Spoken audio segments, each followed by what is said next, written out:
Welcome to our podcast. This podcast is organised by Head Start, a National Lottery funded programme, working in partnership with the London Borough of Newham to build resilience in our young people, making us confident and strong enough to cope when life takes us in different directions. We all know how important our well-being is, and thanks to this programme, we are getting a head start. Hi everybody, welcome to our youth panel members from the Head Start practitioner team, and today we have with us Geetha Subramaniam Mooney, who is the Director for Brighter Futures and Newham's Children's Commissioner. So let's get this started, over to you. This is going to be about culture and equality. So Geetha, how do you feel as a person of colour living in the UK and Newham? Thank you very much. I guess I'll start by saying I feel mixed about it. I feel very proud to be part of a really diverse country, and particularly a diverse borough like Newham. And I think it's really important that if we are from an ethnic minority, whether that's Asian, Black, or any other ethnic minority, that we are proud of who we are. So I am proud to be South Asian. My mixed feeling is really because I think I see and have experienced difficulties that come with being from an ethnic minority. And I think those challenges have shaped who I am today. But also I think it's really sad that we are still living in a kind of country where there is a lot more to do to make sure that there is equality for everybody. And the other thing I would say is that clearly since this summer, I have seen a huge change in the way people are now talking about racism. And I think it's really positive, and people have been able to voice the things that they probably didn't feel comfortable to do before. And I've certainly shared things about myself that I probably have never shared publicly before. And I think what's important about that is that we understand people's experiences and that we have to do all we can to try and change it. How do you guys feel about this? And how have you overcome these challenges? Hi, I would step in to that answer. How do I feel like a person of colour living in the UK and in Newham? I just felt, for me, it wasn't the skin colour, it was the embrace of culture. I always see it as a positive light because what my mom told me, the better learning of culture and other people's religion and faith makes you a better person. So it was never in my mind being questionative or being so pessimistic about one's other faith. Being a Black girl in Newham, it doesn't make me feel, I don't question myself in general, but as recent things happen into light, like Black Lives Matter, we're seeing all racial discrimination between people and people who are Black or people of colour. It really makes my heart heavy because it always questions saying that why would people have such a stigma on people of colour or people who have a different skin tone, and also make me question of it. So for the past months, I always keep on researching it, and also I always keep on asking questions in social media to see how would other people think about themselves. And yeah, that's what I would say for myself. So for myself, as a summary, being a person of colour in Newham specifically, I feel great. A person living in the UK, I feel fine. I would say that when I was younger, I didn't really feel like I fit in with the crowd or whatever. But as I've got older, I've realised that it doesn't really matter. Everyone's unique in their different ways. And I think that's beautiful about Newham because not everyone's the same. There's all types of race and heritage. It's just a diverse area, and that's what I really love about it.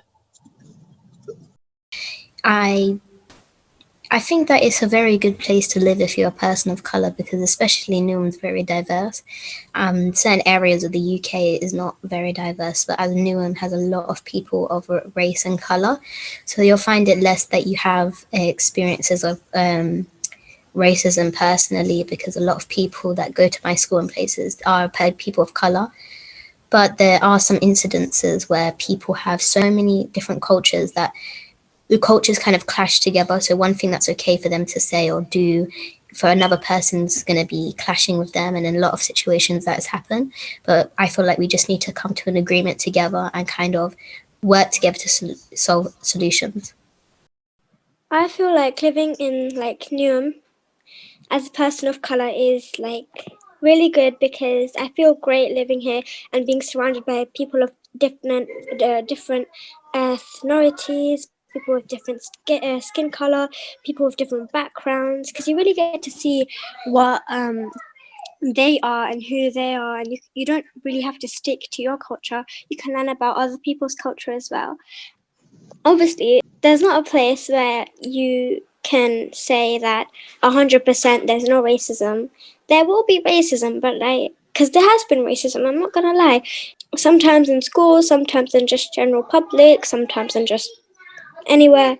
But you could just say that it's okay because you see other people that are like you, different to you, the same as you, people of color that they're okay, that are living their lives to their fullest. And so you see that it's okay. You just got to move on with it. It's not the end of the world if someone says something bad. If any of you guys have experienced racism, or if any, what motivates you and what keeps you going, and how have you overcome challenges that you may have faced? So I didn't grow up in London. I know that one of you have just mentioned about parts of England not being that diverse. And where I grew up, my sister and I were the only people of colour in our school. That was quite difficult, I think, for a lot of reasons that, you're just talking about, that we didn't see people around us in school that were like us. So we experienced racism at school, but we also experienced racism at home, as my family home was in a street that, again, you can imagine the sort of area that we grew up in. So I would say from a very young age, as a family, we experienced quite serious racism. I remember an incident where we were spat on in the street, and it was difficult. It's difficult to understand like why it happens when you're young, and it's difficult to understand where you fit in. But that bit you ask in your question is really important, about how do you deal with that, because it's easy to get angry, and it's easy to really think about all the people who are acting in this way. What more can I do? And I think what's driven me, and really what drives me still, is that I think we have to continually challenge people, and we have to continually talk about the things that actually do harm us. And hate is really harmful, and racism is really harmful. And I spend all of my career really making sure that I try and use my voice to help people who are not able to get justice, or are treated unfairly. And I feel really strongly about it, because I think that we're doing lots more now. We need to do so much more, because everyone deserves to not have to put up with that kind of hate and racism, because I think it does impact you no matter what you think. And I think there's something called racial trauma that a lot of people carry. But I really love what you said. It's people say things and people act in certain ways, and a lot of our job is about trying to make sure people understand how hurtful that is. And the more we talk about it and challenge people and explain how what they're doing affects us, I think we can heal that harm, and we can really bring about change. So I feel really strongly about our role in challenging, but also getting people to really think hard about their behaviours, because we need people to change that. So yeah, that's my contribution. Thank you. I would say that at school, I have faced a bit of like racism, because of being from the south of Asia, like in India and stuff. One of the things that I've learned is they'll do it because they know it hurts you. So what you need to do is just put a face on to show, oh, it's past me now. It doesn't really matter. And just act like you didn't really hear it. But obviously, acting like you didn't hear it's not going to heal you inside. It's just going to make them feel bad. It's not going to heal you. So one thing I did was I would try sort of like challenge them and try forget about what they said, but at the same time challenge them. So let's say most of the bullying happened at school, or like racism happened at school. So I would either tell a teacher, or like whenever they would say something, I would be like, I would just like not listen, or at least like try cover it up. And then later I would be like, okay, that's it, that's enough, right?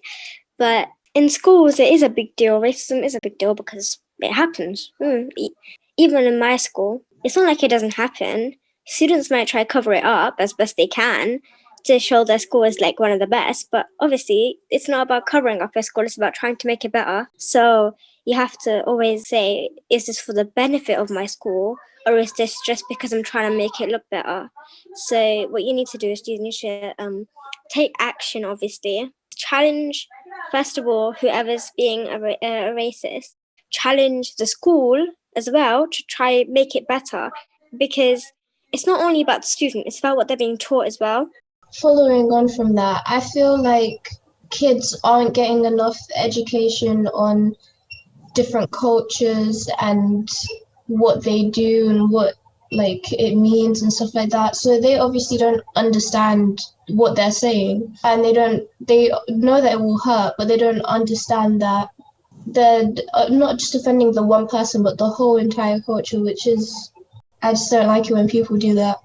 But I feel like schools need to do more work on helping kids understand different cultures other than theirs. You can learn about different religions, different countries, and I don't think they do enough about that. In some schools, PSHE education is completely shadowed by the curricular subjects. And I'm head boy this year, and I was working on introducing more PSHE, but when you get to year 11, you don't have time. When you're in year 10, you have to do a lot of work experience, do stuff outside the school. And in year 7 to 9, people don't really take it seriously. So schools need to put more lessons, more action in teaching people about this. And another problem is a lot of the racism that I think happens and I've seen happen and it's happened, it stems from not from the school, it stems from outside views, family members, people you see would say something and then you would take it as, if you're a child, you take in a lot of things you hear anyways. So it is really, really hard to combat those ideas if it's embedded into you, especially if it's a family member, because you've got to think about it in a sense of, imagine someone telling you that brushing your teeth is not a good thing. Like you're gonna be so shocked because you've all your life you've been told that this is, and if someone tells you it's not, then it's going to be really hard for you to stop brushing your teeth. I don't think you're going to end up doing it because you've been embedded that this is what is actually true. So I think what's important is we need to have it so any racist remark is not looked at, oh, you're just such a racist, and you're moaned at and screamed at and then just left. I think it should be taken in as a point of disproving what you've just said, because there's been a lot of racist remarks that people have said in school which is just not true at all. And I feel like if we had an education on the fact that that's not a true statement to make, they wouldn't make it. I would say that a lot of you guys are right in that racism is too, and a lot of people do need to be educated on different cultures. How do you feel about being of mixed heritage or race?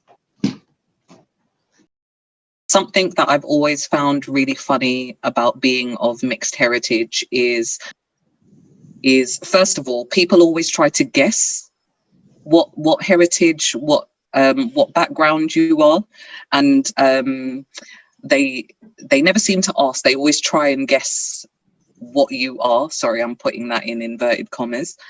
And when you answer, like, so somebody says, oh, where are you from? I say, oh, I'm from East London. And they're like, no, but where are you from? And it's like, well, I'm from East London, but actually what they want to know is where your parents are from. And a lot of the time when they guess where you're from, they guess wrong. And when I was growing up, there were less people who were of mixed heritage at my school. And so what I found was I wasn't enough of one or the other. And so it was really hard to figure out where I fit in. And that was my experience when I was kind of growing up. But now, especially, growing up in Newham, it's really celebrated, all of that culture and diversity, which feels, really special. I would say, the minute you kind of leave London, it doesn't feel the same. I feel good about being mixed race because I have different cultures to look at, and I enjoy being mixed race because, say, I'm from Jamaica and I'm also from Asia, and it's nice being able to look at all kind of different cultures and things like that.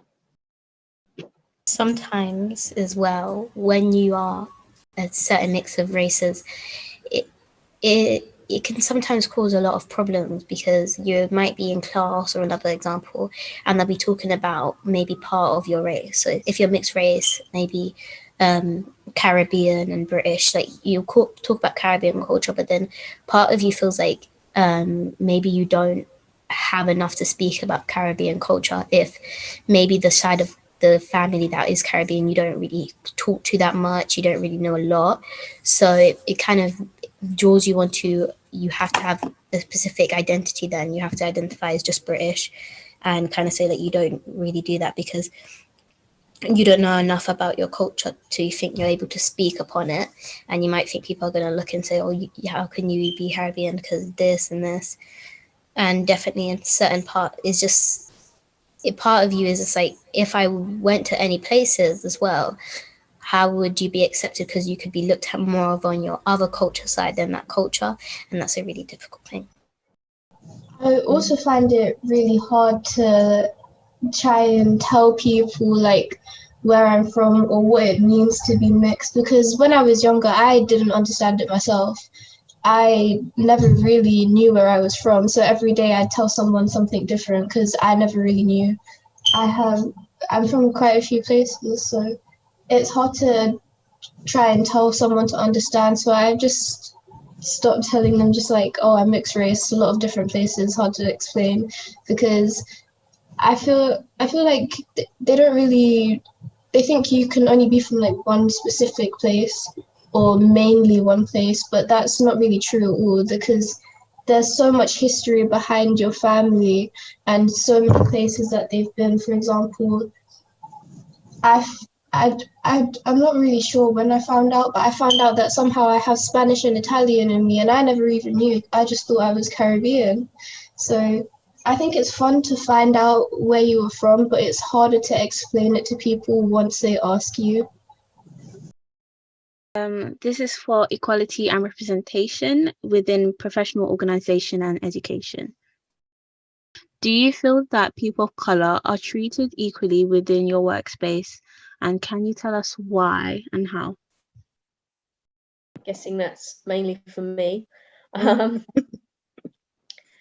So I think it's right that we say it probably isn't equal everywhere, because we know that people do experience racism in the workplace. We did a survey recently, and there were quite a lot of our staff who talked to us about racism, not just in our workplace, but in the workplace wherever they've worked previously as well. We have put together quite a significant program that's to tackle all of this, because it's not acceptable.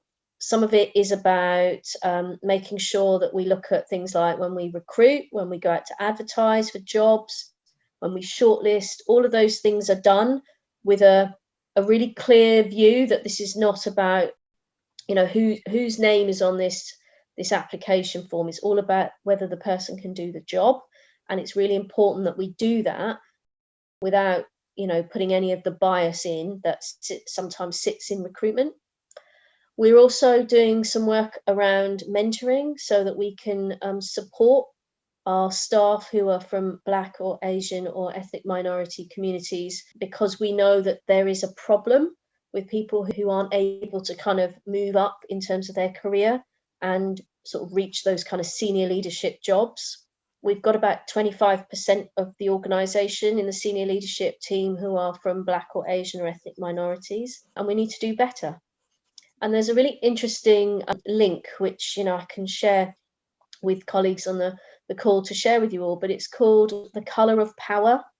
And it's a really interesting link that shows you all the people in positions of authority in London. And it shows you quite starkly that there are very few Black, Asian or ethnic minority individuals in those positions. And of course, I would probably comment, and very few women as well.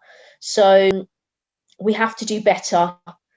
I have been in the authority for about a year, and I have to say our chief executive, Althea Loderick, is extremely inspirational and impressive in terms of her commitment around this. And she is absolutely at the forefront of us making sure this isn't just about talking about it, it's about doing something about it. And I'm really confident that even in the sort of 6 months that we have really focused our effort on a lot of this work, that we will continue to make the changes that we need to in the organisation. Thanks. That is very insightful. I will move on to the second questions. So this is for mainly on students or teachers, however you feel about it. So say, do you feel students are treated equally regardless of race? I would say that all of the students in my school are treated equally. There's no teacher that says, I'm going to go to this student first because she has nice nails. No, no teacher would do that. So I feel most children are equally treated in our school.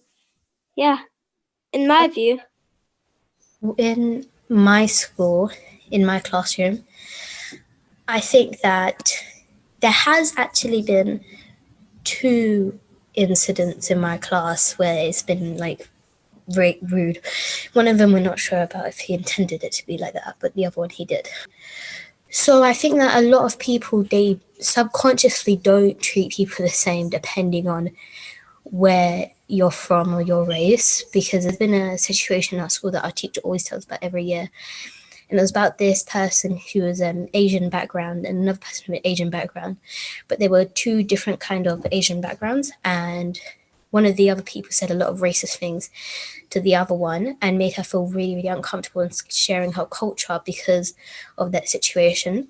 So I think there definitely is a lot of racism that does go around, especially because people of the same race kind of have different categories. And if you're in that kind of different category, people think it's okay to just be mean to you, which is not.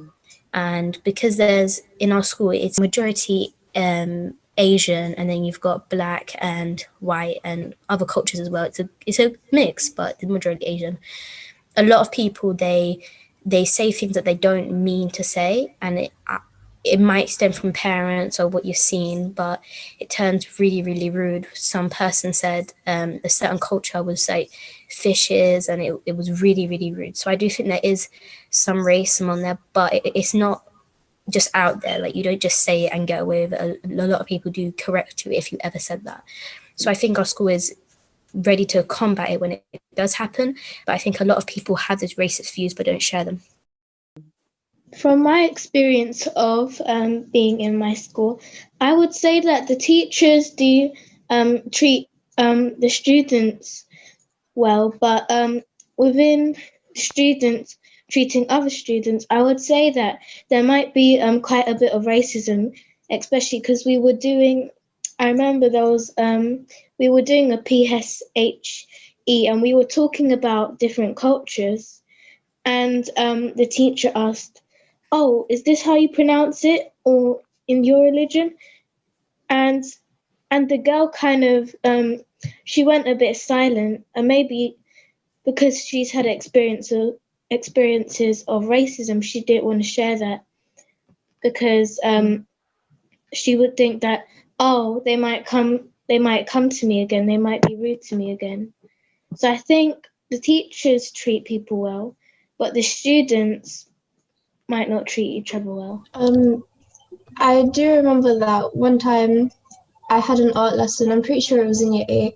I feel like maybe the students may have exaggerated it a little bit, and this teacher did it subconsciously and didn't know that she was doing it. But we realized that her seating plan, most of the black kids, well, all of them, they were seated at the back away from her desk. And then everyone else was like around the middle. No one was really near her. I'm pretty sure she just didn't really like the students very much. We weren't a very nice class, but I feel like the students kind of exaggerated it a bit, but there could have been intention there. I'm not really saying there was, but there could have been.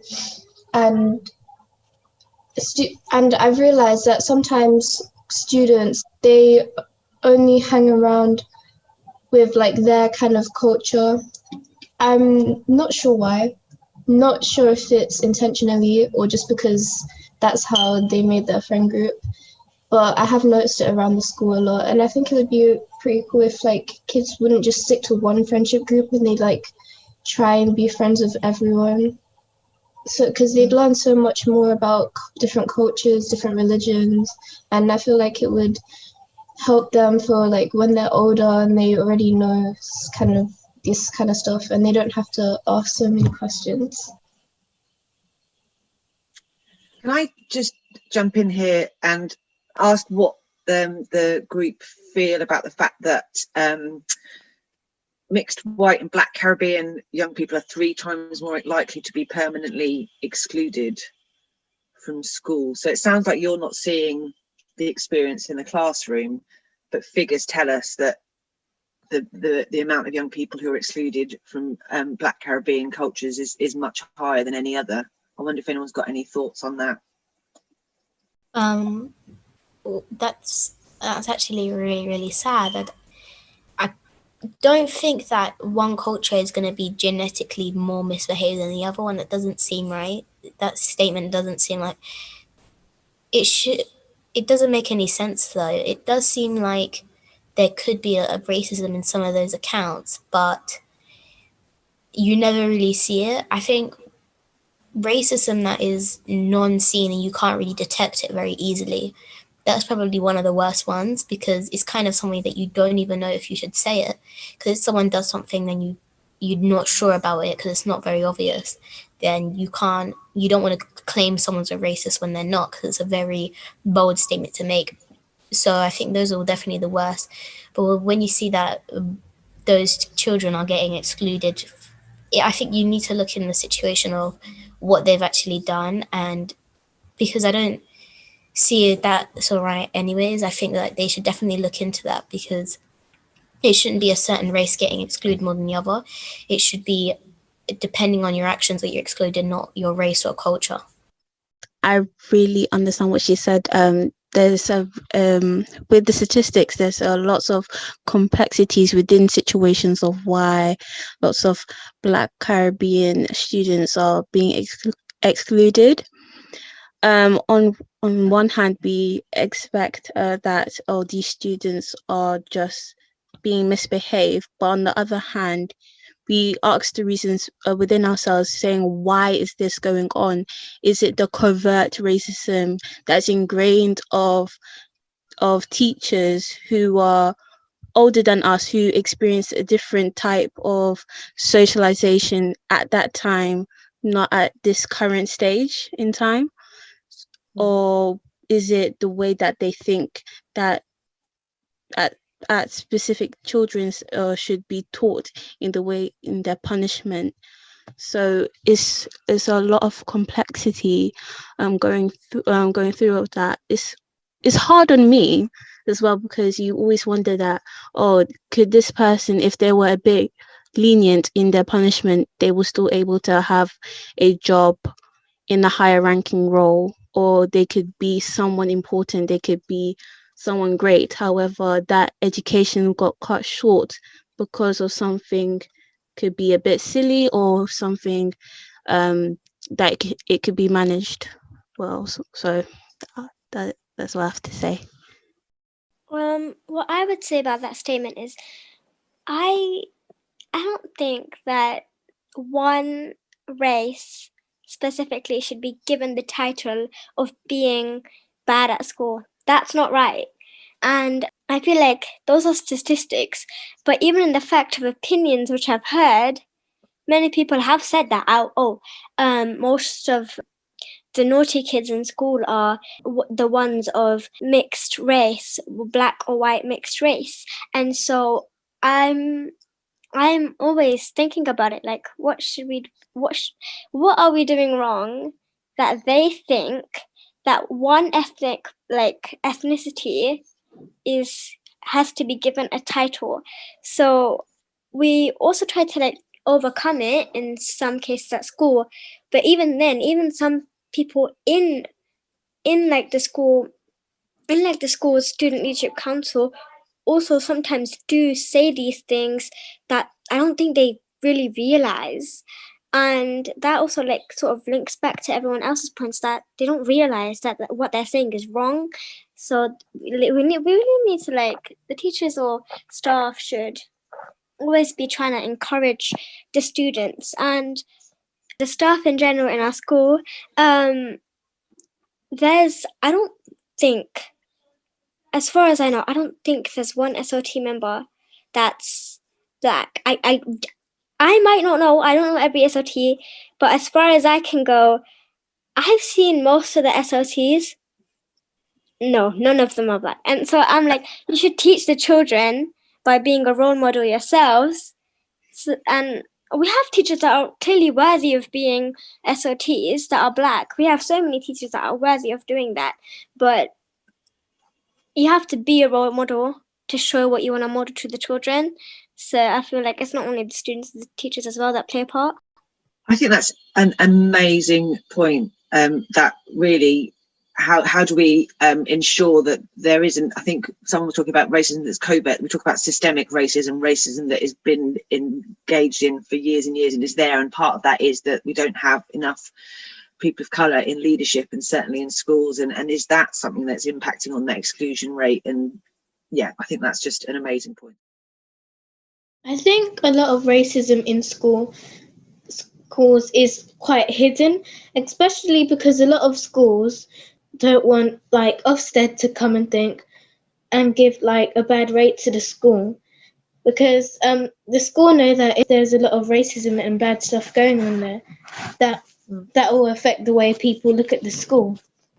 I've never seen a teacher be racist before, but it's hard because teachers are obviously smarter than the student, because you can't teach a student smarter than you. It's not going to work. But so you never know if the teacher's being racist on purpose, because you can look at a situation and think, well, you did do something wrong to a student, but is that worthy of the punishment that you got? Because sometimes you look at it and you think, do you know what, that student never actually did anything that bad to deserve that. They never did any, it was such a little thing. And I'm sure if another student did that, not necessarily a different race, because you can never really tell, but I'm sure you wouldn't give them that bad of a punishment. And there's definitely been in the school, it is embedded in certain views, because you see it around. You can't really, if you see something happening, then you can't really deny it. And a lot of people see it and they don't question it, they just believe it. So if they see a lot of mixed race black children getting excluded and all of these things, you're going to just assume that, oh, they're all just naughty, when a lot of the time it's not their fault. They didn't do that to deserve that. They maybe did a minor thing, but not even a detention, but then yet they get such bad outcome from it just because of their color, maybe the way they speak. There's a lot of aspects that could have contributed to that.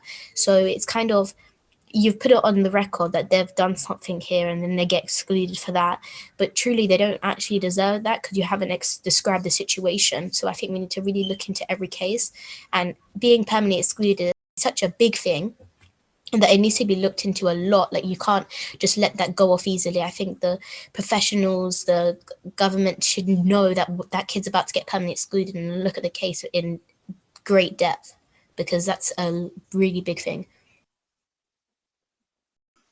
So do you think teachers need to be educated on anything so that, they can either be more aware of their own racism or how to tackle it in school? Do you think they need training? I do, yes. I feel like teachers should be culturally aware, as well as being a bit sensitive towards in certain situations, and also in light of current things going on during the past year, is to make sure to always give notice to the students, saying that being more comfortable with the teachers and students relationship, because nowadays you see students rebelling against the teachers, not allowing them teach. However, if the teachers are able to have a good rapport with the students, and also able to have a good understanding with the students, I feel like it will bring two how would you say it, two great, like a great team together. So I feel like teachers should be culturally aware, and also should be aware within students' behaviors about really complex topics about racism. I think as well, definitely ignorance is probably one of the biggest culprits for racism. A lot of time people are racist and they don't even realize that they are.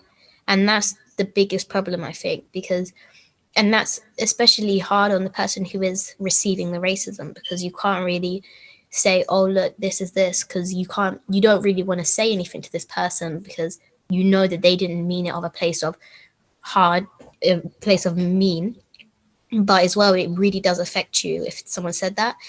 A lot of racism that happens, I've never come up to, maybe one person, I've only one person actually, that have come up to racism and they've actually meant it. The other people have just said it as in they just thought it was all right, because they might say it at home and people just laugh at it because it might be funny. But I definitely think that we do need to educate teachers, because racism is a topic that you don't get racism lessons in school. Like, they didn't receive those lessons in school. So they do need to be taught at some point in their life. If I never got taught, I don't know, maths, and it doesn't mean when I get older, I'm just going to know maths. So you've got to be taught it. So I definitely think that you need to teach the teachers about racism and different cultures, even if they are part of an ethnic minority. I think they need to definitely learn about other ethnic minorities and things that you could say to people, and how to identify racism and how to combat it as well, definitely, because a lot of things that you'll say to a certain race, if you're in that kind of culture, wouldn't seem to a person who's nothing to do with that racist, because you've never heard of this before. But actually, if you look into it, that's a really racist thing to say to someone, but we can't really identify it because you didn't know that was racist. I think teachers should have training on it, because say if there was a racist incident and this teacher doesn't realize that something that another student said to a different student was racist, they would probably ignore it, and then the student who received all that racism would probably be quite upset, and then it seems like that teacher would be racist themselves, but actually they actually need the training. What I would say is, I feel like teachers do need to be educated on this subject, because I can give an example. In my school, I and some of my other students interviewed some teachers to get the role of a deputy head teacher, and one of the questions was, how would you promote equality? And then that got me thinking, well, isn't that something you should be doing anyway, regardless of being deputy head teacher or not? Because you should, any teacher, you could be even like a cover teacher, and you're new to the school, doesn't matter. You should be thinking about how you should promote equality, how you should manage the school, and how you should think about all of these things. And I was quite like confused when I found that question on there, because I was like, aren't all teachers meant to be doing this already? Why is there a question for a deputy head teacher like that, when if they've been working here, wouldn't they have already accomplished it or anything like that? So yeah, I do feel like teachers do need to get a bit of education on this subject, because it's just something that they should learn, regardless of if they're racist or if they've seen anyone racist.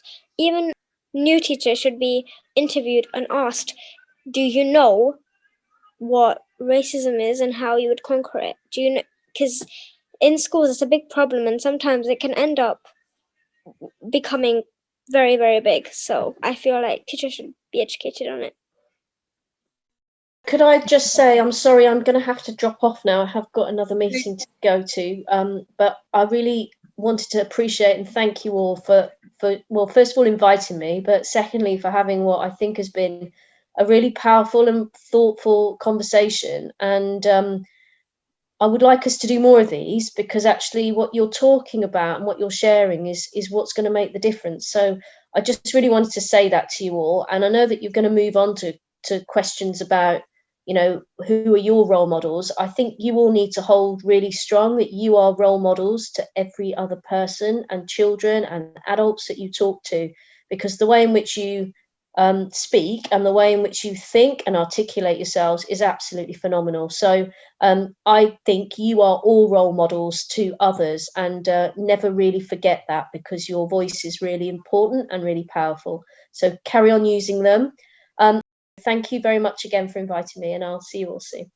Thank Bye. you. Bye. Have a nice one. Good evening. Bye. So, what do you think about racism? Have you ever experienced it? And what impact does it or did it have on you? I think that racism is like something that shouldn't be happening, something that happened but shouldn't be happening now.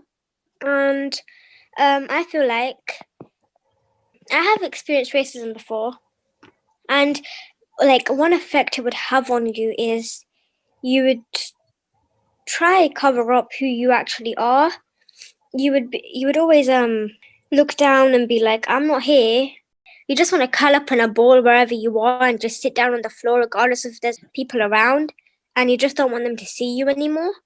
And when the person is actually saying something that's racist, you're just like, why was I born this way? They always like impact you in a really negative way. I mean, for some people, they take racism as fuel to power them on, to be like, yeah, I need to do better, I need to prove them wrong.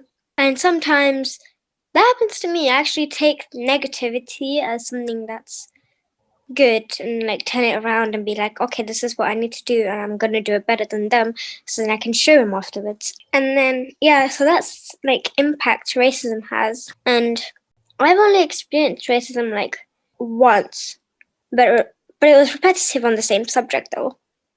It was the same topic but repeated. And that's what makes it worse, is because they don't let go of the topic. And it was stereotypical. It wasn't even something to do with me. It was something to do with the whole stereotype of being Indian. It wasn't even to do with who I am. It was not even about me. It was about the whole stereotype they had given to anyone who was Indian. I've heard this thing going around in my school for some reason about racist like comments that someone's been making about anyone who's Bengali. And I think don't associate something with a person that wants to be them, not your typical stereotype. Because let's say someone told me that because I'm Indian, spicy food. I do, but like, let's say I didn't. I would be like, no, I don't. You're associating something with me that's not to do with anyone, actually. You could just, that's just something they've given to you. That's just a name. That's like us saying, hi, my name's, and you see your name, but then they don't see you, they see your name. That's it. Like, that's it. No, they don't see anything else. They don't see what person you are. They don't see who you are. They don't see your feelings. They're just that tag given to you. I think racism is really negative, and especially around, say, if there was a racism around a lot of young people, they might not know how to deal with it. And especially in school, there have been, from students, there have been racist things and racist comments. I definitely think there is 3 times I can think of off my head right now that was racist. But 2 of them were in school, which were from the same person, which is he's not very nice sometimes. And then another one was just on the street, and you find that some people they don't really care though as well. That's why I don't listen to racist people and people who like say things like that. Like you don't, because you find I'm just walking across the street and you really have to say something. Like I'm not even talking to you. Like it doesn't even, you don't even know me. Like you don't know anything about me. The person who was saying this racist thing didn't even know my gender. He got my gender wrong anyways. So I'm like, what's the point of taking anything you have to say to heart if you don't even know anything about me? If you knew something about me, you have everything about my culture, you know everything about me, and then you said it, it would probably be more hurtful. But you don't even know me. And the kid in school didn't even know me properly. He legit just sits next to me. So it doesn't really offend you, but a lot of people just say things with stereotypes, and you got a lot of problems as well. I find racism is a really big one. You have people just stereotyping you because of your religious beliefs and saying, "Oh, this is in your religion," when it's not. And a lot of people who are just stereotyping you because your family, or stereotyping you just because of the things you like doing or anything like that. It could be loads of things stereotyped, but you just gotta remember that these people that's mentioned those, the reason why they said it is because they don't even know you, so it doesn't apply to you. It doesn't, because they don't know you. They're just saying something that someone talked about someone else, so it's about that person. It's not about you because that's not you. So I've never actually myself experienced racism, but I've heard a story of one of my friends. I'm pretty sure it was their brother. They were doing a school project where they were searching up like sort of weapons or something. I'm not sure what it was. But one of the teachers took it out of hand and they got frustrated and called him a terrorist because of his religion and his race, which is completely unacceptable. And how they got away with that, I really don't know how. But this is one of the teachers that usually make a lot of the kids cry and stuff. I just don't think that they should be in the school anymore, but that's one experience that I've heard of.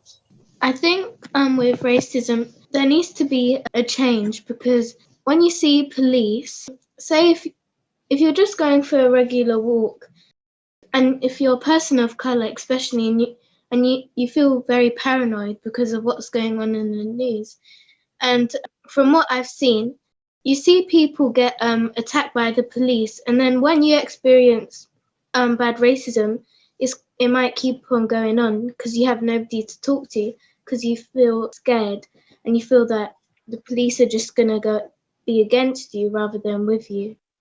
One of my teachers, they asked the class if they feel safe around police, and mainly everyone said no. And I was looking at some stuff about BLM, about the people who were supposed to be arrested, and the people who were white, they were heavily armed, but all they were arrested. And the people who were unarmed, they were mostly black, and they were all killed by the police officers. And you think from there that when you observing all this stuff, it gives you a distaste, favor in the police force. You kind of thinking that why is this going on? And you saying that, oh, it's the racism, and you feel scared. You don't want to interact. You don't want to be in part of this craziness.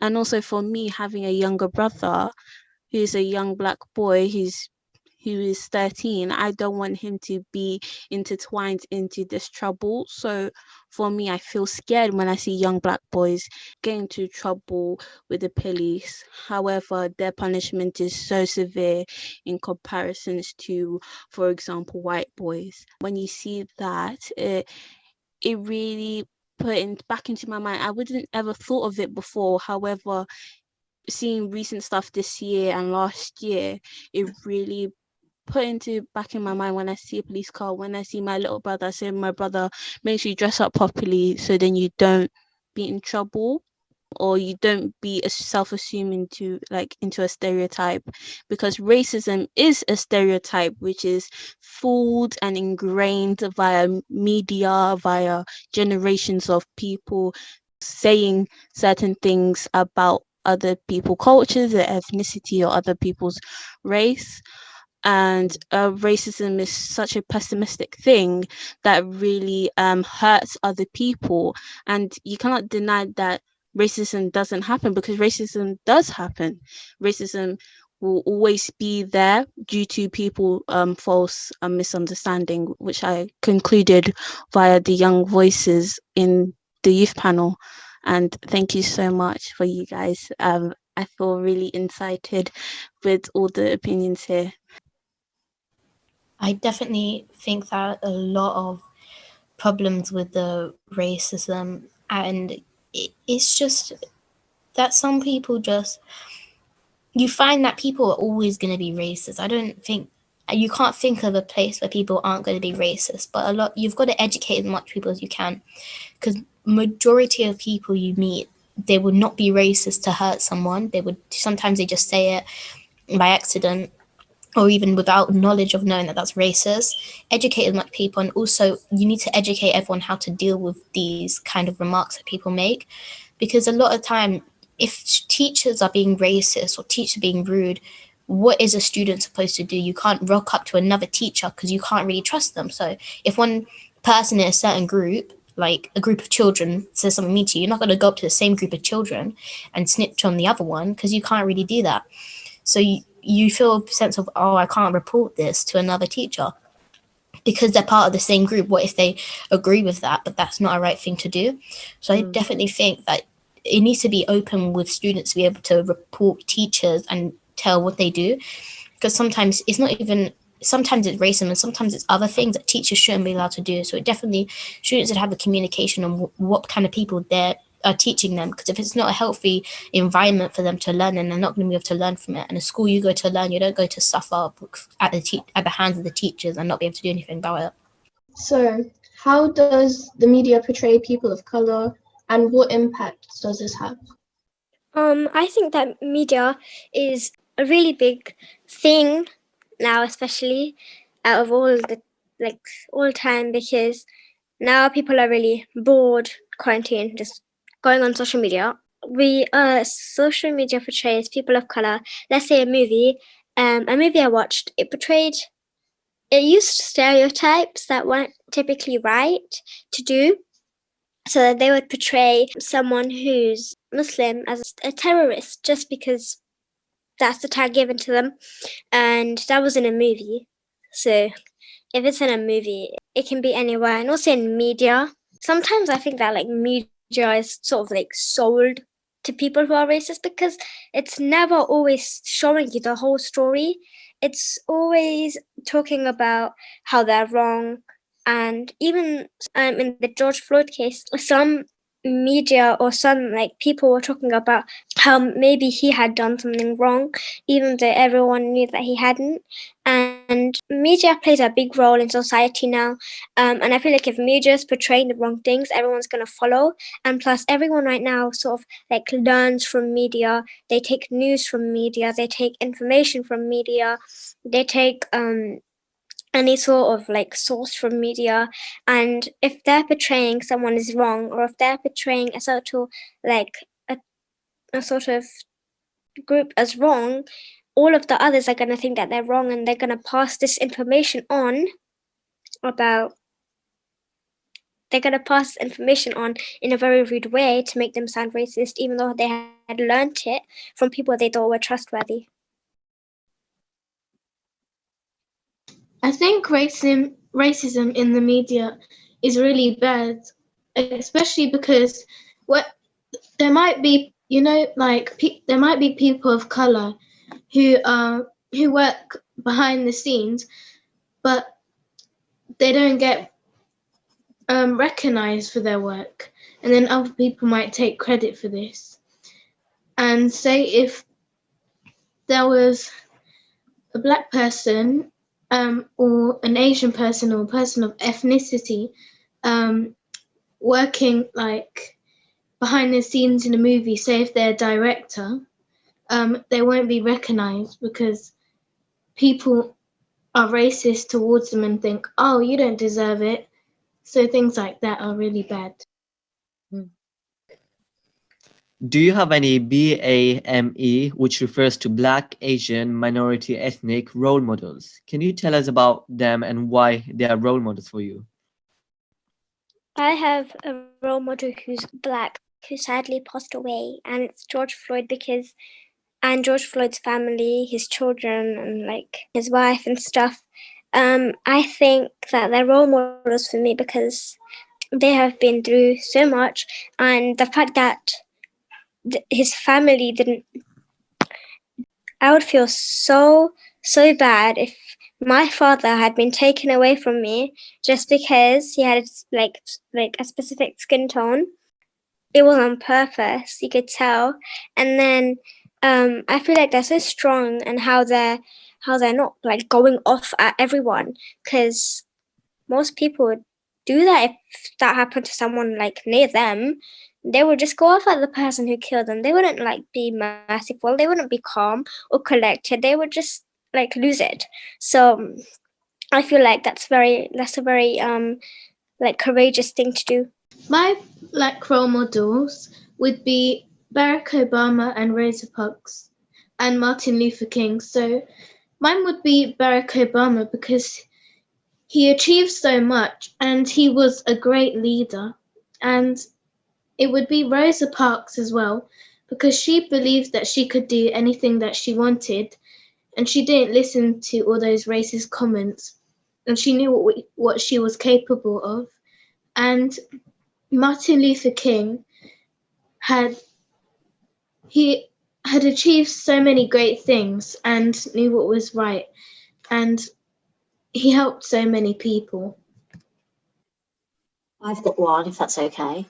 Mine's a bit less well known. Mine would have to, I think, be my mum, actually. So similar to what I think Geeta was saying, part of the reason I love Newham is for how diverse it is. But where I grew up was far less diverse, shall we say. And I experienced a lot of racism growing up.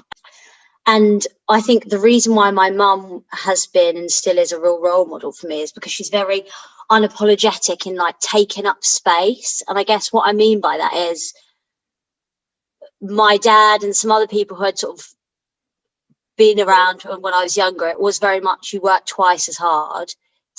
should work twice as hard to get just as far, and you don't, interrupt people, you don't assert yourself in a way, because often as a Black woman you are called aggressive or dramatic or just certain labels. And I think for me, my mum has just always taught us myself, and I've got a sister as well who's very similar to my mum. And so for me, I only started using my real name when I was about 13.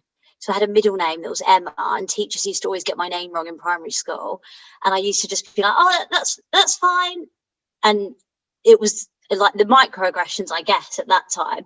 When you're young, you don't want to cause a fuss. And I remember my mum told me off because I'm proper. And she said, if you don't own and are proud about who you are and what your name is, and correct people and let them know how to say it properly, and be unapologetic in that, then you're doing yourself a disservice. So she's always been a really big role model for me, I think, in terms of being proud of your culture and who you are, and politely, you can do it politely, but just correcting things, and that it's less so about having to work twice as hard. Like, you deserve to be in every space you're in just as much as anyone else, and you've got nothing to prove other than letting your actual self shine through. So I think she'd have to be my role model. She'll be so happy, guys, if she knew she was getting her 5 minutes in here. She'd be like, can you send it to me? I'll make sure I'll share both the podcasts with her. Thank you for that. I'll pass it on to my colleague who will take lead on the last part of the podcast. What is the change we need to see to create more equal and equitable community locally, nationally? I feel like one change we need to see is everyone being educated, and everyone knowing how it feels to be a victim of racism, because I don't think everyone knows how it actually feels to be commented about your race and stuff, because some might say it's a joke, which is also not great, but they should also know how it feels for the other person. Teachers often say when there's like an issue and they're trying to solve it, they often say, do you know how that made her feel? And do you know why it made her feel that way? But deep inside that they're just gonna say yes just to get away from the teacher, even though they don't even have a clue how it feels. So I feel like people really need to be taught or like actually see how it feels. Maybe being like given an example, maybe have seen a video, maybe have been given like statistics or facts about what racism ends up in. Some might end up going like really silent. I've seen people who go really silent. I have a friend who just went silent for like bullying and racism and stuff. So they should feel and know the impact. I think that we need to start celebrating everyone's differences and cultures way more, because there's no point just being angry forever, because nothing's going to change. They're going to be here forever. There's no point just wasting time degrading people because of where they're from, something that they can't change. Instead, I think we should start celebrating and appreciating everyone, because everyone in this world has a role. Everyone has a role. And I feel like nobody should be disrespected, because we're all humans. All of us are humans. We may not be the same and we all have differences, but we are all humans. Yeah, following on with that, I feel like the change we need to see is the encouragement of allowing more ethnic backgrounds into workplace, because I feel like that is where you change from a young person to an adult, is when you're able to get yourself a career. However, if it's a career where is a big difference in racial differences as well as with communities, it will become a deterrent, and we know that that isn't the change. That is something that was going on for centuries. So I believe the change from in that perspective point of view in workplace is to encourage more Asian ethnic minorities into applying to a higher career jobs. For example, head teachers, senior leadership, in the media being like the head directors, or even become the first Black British prime ministers. I feel like that will make it a much better place. I think to make a change, there needs to be more training, and people need to like be more well educated about what's happening. Yeah, I feel like that is great as well. We should create a equilibrium of different backgrounds, different diversity. I definitely think education is so key to understanding and evolution. I was just going to say, I totally agree with everyone's sentiment on education, but I also think it's about the correct information that is also passed on. Because I think, so for me, for example, growing up as a Black young lady in school, having to go through Black History Month every year was really harrowing, because I always felt less than. So I kind of feel that Black history in particular doesn't serve to empower, but it kind of, for me, it felt like it enslaved me even more. And even the words that we use about Black people being slaves, when we were never slaves, we were enslaved. It wasn't a choice. It's not, we didn't put in a job description, say, yeah, I want to be a slave. So things like that. So I think it's also about the correct information that needs to be disseminated. Because I kind of feel that also brings about a stereotype. Because I remember after a session in school, one boy turned around and said to me, oh, you're a slave. And I didn't know what to say. Because you don't have the vocabulary and you've just been told you're a slave as well. So it's about that empowerment that you have on self-esteem and other people seeing you in a different light, in your celebrations, in your artistry, in the inventions that we've created, the philosophies that we have, the natural medicines that we have, even spiritual kind of traditions that we have as well, that's kind of miscommunicated in terms of being evil or demonic, and it's really not that at all. It's the celebration of the gods. And I also feel the same with other, I don't like saying ethnic minorities per se, but ethnic groups. I feel that there's just a real misinterpretation and representation of truth, and that's where these stereotypes are born. I don't know if it's out of fear, But I think that also needs to be something that's really critically looked at as well. And I do think, I don't know if you've heard of reparations need to be paid, but not just in terms of monetary values. I think just leaving people alone, getting rid of debts when we were colonized by the Europeans, giving people back their artifacts as well, coming out of people's countries and allowing them to thrive. Like, there's so much that needs to be done systemically that we as a community don't have much power over.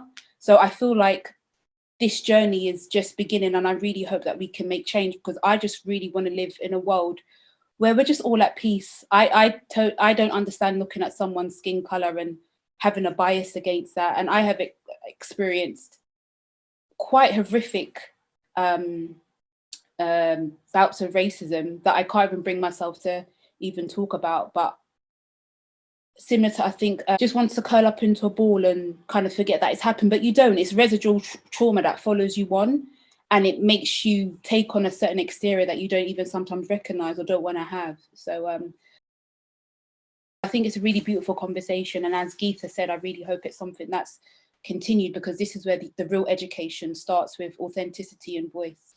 So yeah, thank you.